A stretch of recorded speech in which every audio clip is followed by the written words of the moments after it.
Awali aktivitas dan pelayanan Anda melalui renungan pagi menjadi putra dan putri Allah. Terdengar panggilan Roh untuk mengangkat salib, dan mereka yang mengangkat salib akan menemukan bahwa salib mengangkat mereka. Dituliskan oleh Ellen G. White bersama Pendeta Denny Kanajo. Selamat mendengarkan. Shalom, salam sejahtera untuk para pendengar dimanapun Anda berada saat ini.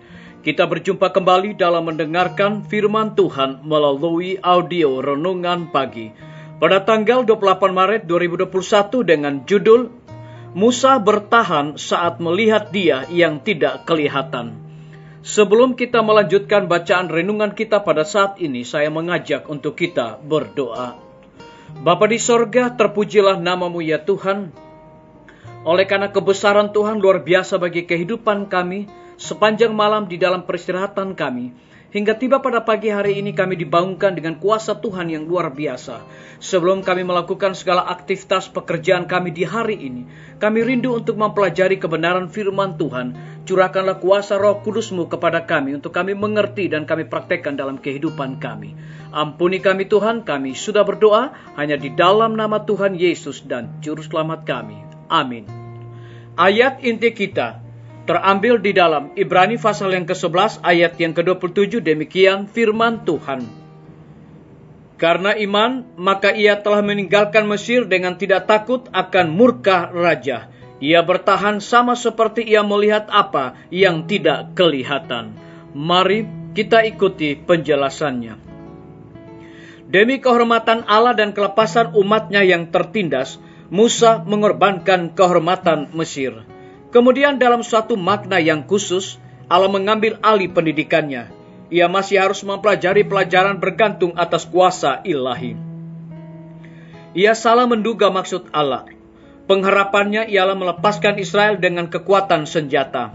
Untuk hal itu, ia mempertaruhkan segala sesuatu dan gagal. Dalam kekalahan dan kekecewaan, ia menjadi seorang buronan dan orang buangan di negeri asing. Tampaknya sudah putus sama sekali dari tugas hidupnya. Ia sedang menerima disiplin penting untuk menggenapi tugas itu. Ia harus memperoleh pengalaman yang akan menjadikannya seorang gembala yang setia dan panjang sabar bagi bangsa Israel. Dalam kesederhanaan yang keras di padang gurun, Musa memperoleh apa yang menyertai sepanjang tahun kerja keras dan beban hidupnya.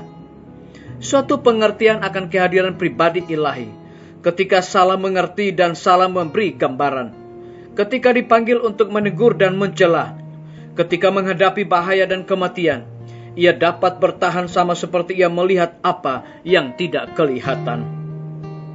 Musa berdiri lebih tinggi dalam hikmat dan keikhlasan daripada semua raja-raja dan negarawan-negarawan dunia. Ia murah hati, berbudi luhur, seimbang, ia tidak bercacat, dan kualitasnya tidak hanya setengah berkembang. Ia dapat dengan sukses mendesak kesamaannya manusia, karena hidupnya sendiri merupakan suatu gambaran hidup dari menjadi apa biasanya manusia itu, dan mengerjakannya dengan Allah sebagai penolongnya. Ia berbicara dari hati, dan itu mencapai hati. Ia terampil dalam pengetahuan, namun sederhana bagaikan seorang anak dalam manifestasi simpatinya yang dalam. Dikaruniai dengan naluri yang luar biasa, ia dapat menimbang dengan segera segala keperluan semua orang yang mengelilingi dia. Tentang dia yang terkenal karena kelemah lembutannya, Kristus berkata, ia dapat dipercaya. Oleh dia aku dapat menyatakan diriku kepada dunia. Ia tidak akan merajut ke dalam jaringan itu suatu benang sifat mementingkan diri. Biarlah bacaan renungan kita saat ini akan menjadi berkat bagi kita semua. Mari kita tunduk kepala dan berdoa.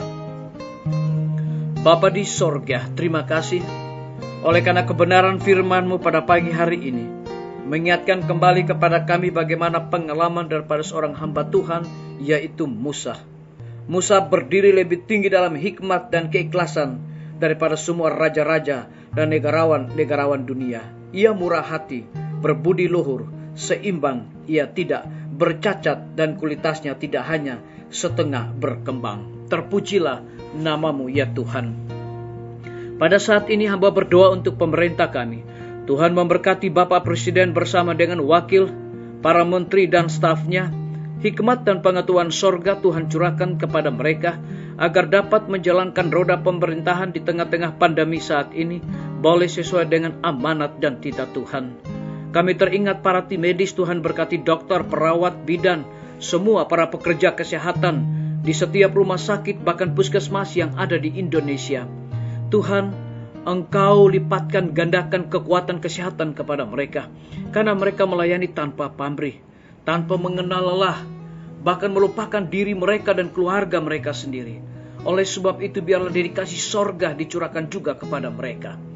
Kami juga berdoa untuk guru-guru, kepala sekolah dan semua siswa yang sebentar lagi akan menghadapi ujian. Kiranya hikmat pengetahuan sorga Tuhan berikan kepada mereka. Kami mendoakan juga pimpinan-pimpinan gereja Tuhan, dari tingkat yang tertinggi sampai kepada gembala jemaat. Saat ini mereka sangat membutuhkan akan kecurahan akan Roh Kudus. Kami menyerahkan juga TNI, Polri, PNS, wira swasta, petani, pedagang, nelayan, tukang grab, dan saudara-saudara kami yang ada di dalam penjara. Tuhan lawat mereka, lindungi, pelihara mereka, cukupkan kebutuhan mereka. Dan lebih daripada itu biarlah mereka juga menjadi saluran berkat dan juga bertanggung jawab dalam segala tugas yang Tuhan berikan kepada mereka.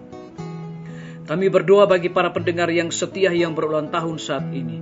Dengan bertambahnya usia yang Tuhan percayakan dalam hidup mereka, biarlah mereka selalu bersyukur dan melayani Tuhan senantiasa. Terima kasih Tuhan Yesus. Dengarlah doa kami Bapa, dan mau mengampuni segala dosa kami, karena kami sudah berdoa hanya di dalam nama Tuhan Yesus dan Juru Selamat kami. Amin. Sampai jumpa. Tuhan Yesus memberkati kita semua.